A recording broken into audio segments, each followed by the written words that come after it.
Ever wondered how you can turn chaotic Scrum teams into a model of Agile excellence? Imagine stepping into a room dominated by disorder, reminiscent of the unruly children in the beloved film Nanny McPhee. In the movie, Nanny McPhee uses 5 practical lessons to turn a dysfunctional family into a legendary one. Today, I'm going to reveal how this transformative magic can also elevate your Scrum teams to new heights of success. Get ready to learn the 5 foundational building blocks that can help you orchestrate a symphony of productivity and harmony in your Scrum teams. Let's turn the chaos into extraordinary success, one Scrum value and principle at a time.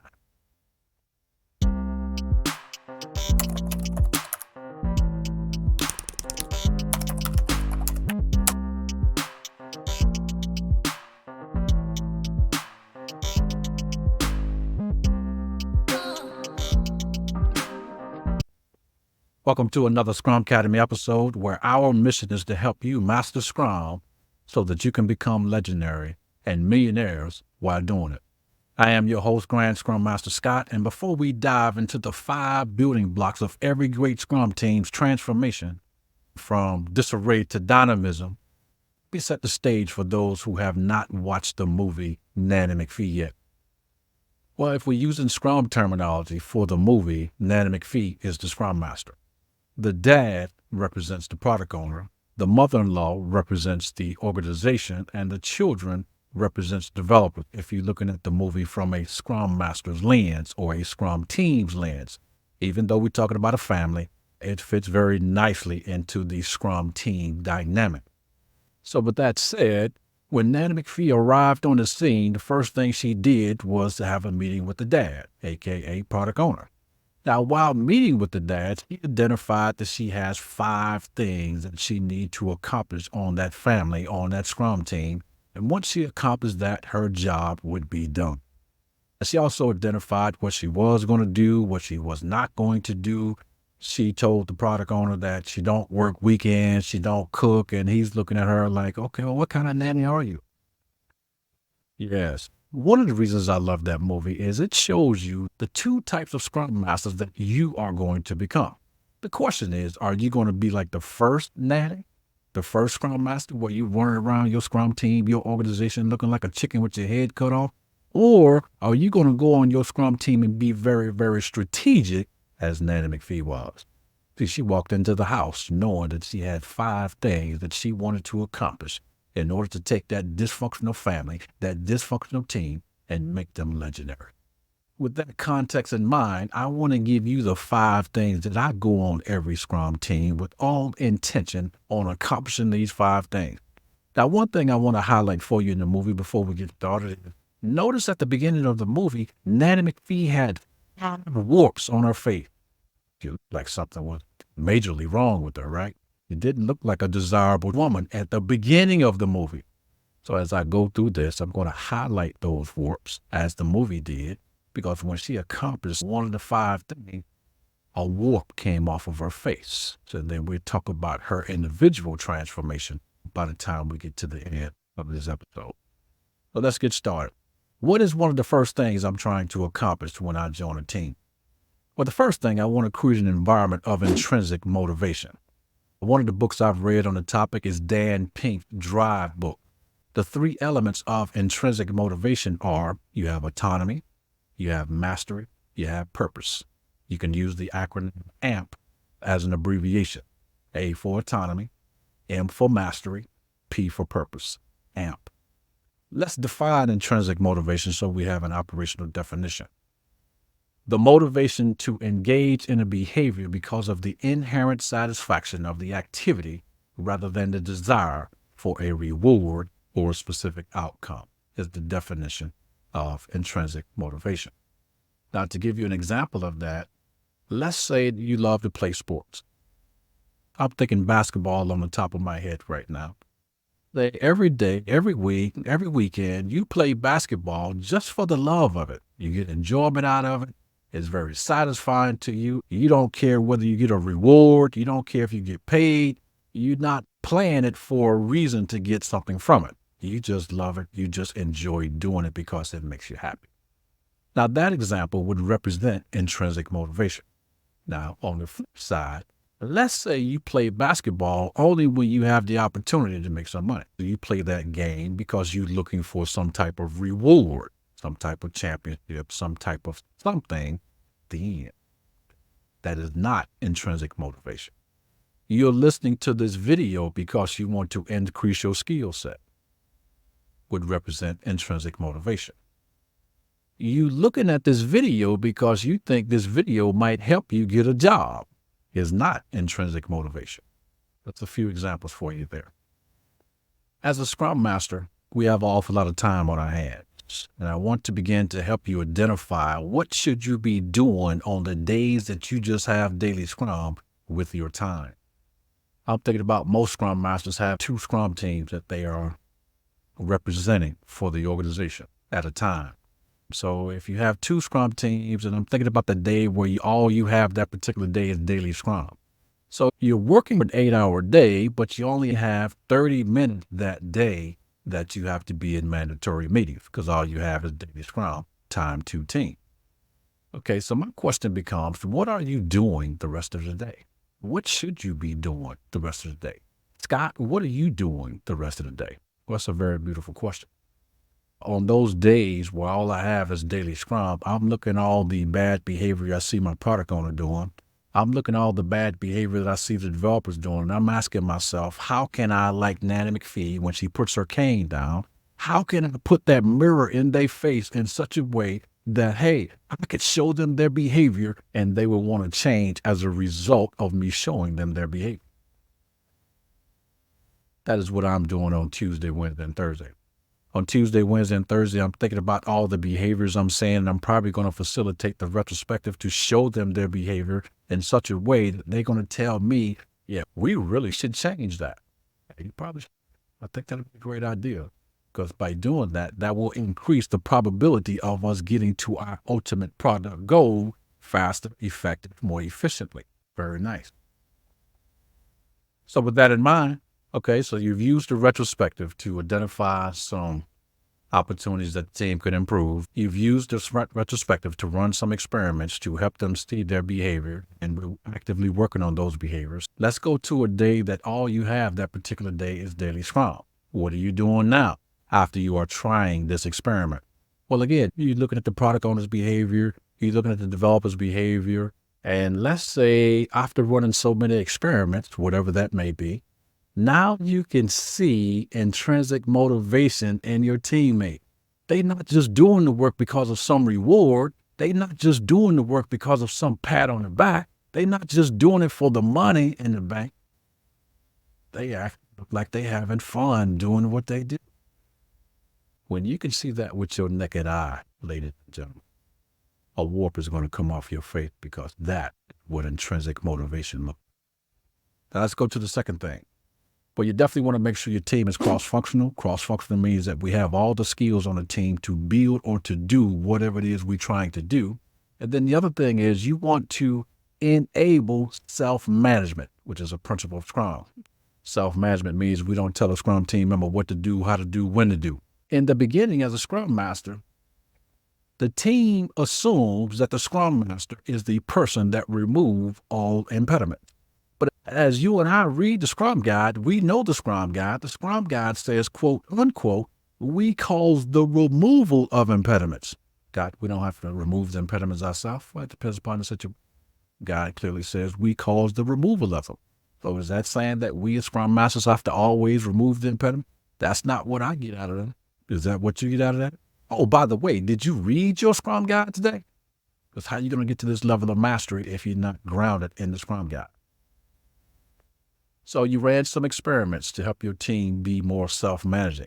One example I'm thinking of that is a common occurrence, doesn't matter what environment I'm in. What if a developer comes to me, the Scrum Master, saying that another developer is not showing up on time at daily Scrum? What am I going to do? Well, you and I know our Scrum Guide, and we know the 4th bullet point says we want the developers to, quote, unquote, hold themselves accountable. So the question becomes, how are you going to foster an environment where they hold themselves accountable? So if the developer come to me to talk to you because you're not showing up at daily Scrum, if I go talk to you, I'm not fostering an environment of self-management. I am basically doing their work. I can probably look good. They probably appreciate me for doing that. And I'm setting a precedent that, hey, if you ever need anything like that again, please come to me. I'm the guy. No, I'm not that guy. That would be like the first nanny in the movie Nanny McPhee, running around like a chicken with your head cut off. You don't have no strategy. You don't have no rhyme or reasons why you do what you do. I am very intentional in terms of what I do and why I do, just like Nanny McPhee. So point number 2, you want to make sure your team is cross-functional and you want to make sure you enable self-management. Let's go to point number 3. You want to grow the 5 assets of a collaborative team. I'm thinking about Patrick Lencioni's book, The 5 Dysfunctions of a Team. That is a great book to help you identify those 5 assets of a collaborative team, because that's what we're trying to create, right? A collaborative team. How do you know if your team is collaborating or not? Well, one way you could identify it, I'm thinking about the person who may be face-to-face. Ask yourself this, or observe this after sprint planning. At the end of sprint planning, what do all of the developers do? Do they all go their own separate way to their cubicle or whatever your environment looks like? Or do you see them coming together to work on the problem, to work on the sprint goal that we're trying to achieve for that particular sprint? If you see the latter, that's what you want. Those are the assets of a collaborative team. I'll do another video on that someday soon and really just deep dive and dissect the 5 assets of a collaborative team.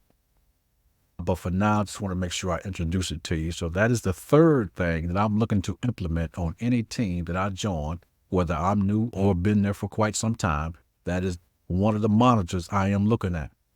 The fourth thing is, are you embodying the Scrum value? May the force be with you. We have focus, we have openness, we have respect, we have courage, and we have commitment. May the force be with you. Now, when it comes to implementing Scrum on a new team, I walk into for the first 30 days doing Ocean 11. You don't know what Ocean 11 is? I got a video on that too. Ocean 11 is the 5 events, the 3 artifacts, and also the 3 accountabilities. But remember, you and I know that there's 16 pieces of the Scrum Guide. I like to call it Sweet 16. So my strategy for when I walk into a Scrum team is this. For the first 30 days, I am teaching. I am teaching on Ocean 11. I am teaching on the 5 events, the 3 accountabilities, and the 3 artifacts, to making sure those things are in place and that they are transparent. Okay. Meanwhile, I am embodying the values. They see the values in me, which makes it an easy sell that when I see some behavior that's not aligned with the characteristics of the 5 values that I call it out, that will be easier received if they can see it in me versus if I was not living the values myself. So definitely something for you to think about and make sure that, can the values be seen in you? I would highly recommend that you figure out a way that the values are seen in you first before you go to somebody else wanting them to embody the value. Now, number 5, you want to embody professionalism. Now, one of the things I like about Scrum.org, if you've noticed, all of our certifications start out with the word professional. And I want to pose a question to you. I want you to think about the word professional. I do this in my class during the introduction when I'm talking about the professional, whatever class it may be. What does professional mean to you? What does it look like? What does it smell like? What are some adjectives that would describe a professional to you? I'm thinking about a doctor. If I go to my doctor, tell my doctor my problem, I trust and believe in them, whatever advice they're going to give me, that if I follow that advice, that's going to extend my time here on this earth just a little while longer. Why? Because I feel like I'm dealing with a professional. I'm thinking about a lawyer. I'm thinking about right now, when you go to a restaurant, you talk to your waiter or your waitress. Do you treat them like a professional? I hope so, because they are professional as well. What about your bartending staff? Oh, did I tell you I am a bartender? I used to bartender back in the day. Yeah. Bartending for over 10 years. Had fun with it. What's your favorite drink? I love a Long Beach tea. What's your favorite drink? Put it down in the chat below. I would love to know. What is your favorite mixed drink? That got me thinking about some nice drinks now. Amaretto sour, peach schnapps, sex on the beach. Yeah. About to have me a mixed cocktail today, right? Exactly. Yeah, when I was in college, I was a bartender. When I graduated undergrad, I still was a bartender for many, many years. So the service industry, I would say, helped me to hone in on my professional skills, specifically communication. Absolutely. So we definitely want to embody professionalism. This is an approach which requires transparency, openness, and honesty. Ethical behavior and accountability should be some of the characteristics that you should be thinking of as you're thinking about the word professional. What are some images that come in your mind? So those are the 5 building blocks that I walk into every organization, every Scrum team with all intention on accomplishing those 5 things. Now, for those of you who have seen the movie, let me go back and highlight something. You remember that every time Nanny McPhee accomplished something in the movie, out of her 5 things list, she accomplished one thing. A warp came off of her face. Let's go back and compare this to the movie Nanny McPhee. When Nanny McPhee was able to create an environment of intrinsic motivation, a warp came off of her face.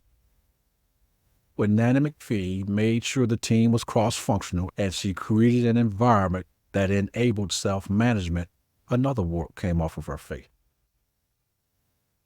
Nanny McPhee created a collaborative team because at the beginning of the movie, just the children talked to themselves. Dad talked to his friends, his workers, his employees. There really wasn't much talking going on within the family, within the Scrum team, but Nanny McPhee, the Scrum Master, was the bridge to help them become more collaborative with each other inside of the family. And when you could see that, another warp came off of her face. Nanny McPhee embodied the values and the principles as soon as she arrived on the scene. You could see it in her clearly. She remained disciplined to her values and principles, and ultimately the family began to take on her values and principles. Now she can see the values and principles in the family. Guess what? Another warp is going to come off of her face. And then finally, do you embody professionalism? Nanny McPhee embodied professionalism, in my opinion, as soon as she walked into the house. Are you acting like a professional? Are you embodying what a professional looks like? Again, think about some of those adjectives that we talked about previously. Are you embodying that? Fantastic. On the days that you just have daily Scrum, as you look at the product owner, as you look at the developers and you're watching their behaviors, are they looking and acting like professionals now? If so, that final and 5th warp is going to come off your face. Now, the final lesson I have for you in this episode is this. I want you to think about that for a moment. Nanny McPhee walked into that dysfunctional family and transformed them from being chaotic and dysfunctional to becoming a legendary family. Now watch this. Along the process, she was transformed too. So my final lesson in this episode, and one of the many things that I take out of that movie, is this. You cannot build a great team, a legendary team, and stay where you are today. You have to be growing. As a result, your team will grow as you grow. They go hand in hand. You can't do one without the other. Let me ask you this. Have you ever seen somebody build a great team and they wasn't working on themselves? They wasn't upping their skill set, their tool set, and their mindset? I've never seen it. Please let me know if you have. I like the way Jim Rohn says, one of my favorite quotes from him. Work harder on yourself than you do your job. I work harder on my personal skill set while I'm working on my job. And that, as a byproduct, filters over into my teams, to my organization, to my family, friends, everybody around me. I am me, focusing on my behavior. So if I'm correcting my behavior, it's easier for me to help someone else improve and correct their behavior that's not serving us to get to our ultimate goal of becoming a legendary team, building amazing product or services or whatever that may look like for your environment. Very nice. I'm thinking about the scene where we see Nanny McPhee one time in the movie reading a book.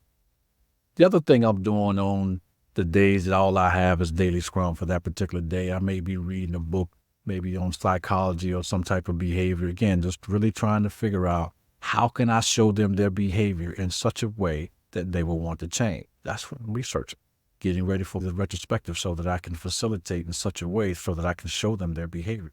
because I don't have a magic stick like Nanny McPhee. I can't just put the stick down and voila, the behaviors change and we're already a great team. It doesn't work like that. It would be nice, but it doesn't work like that. So that's what I'm doing through the week, and I think that will help you get to a very beautiful place. And there you have it, the 5 essential building blocks for transforming your Scrum team from chaotic to legendary. Remember, understanding what needs to be done is just the beginning.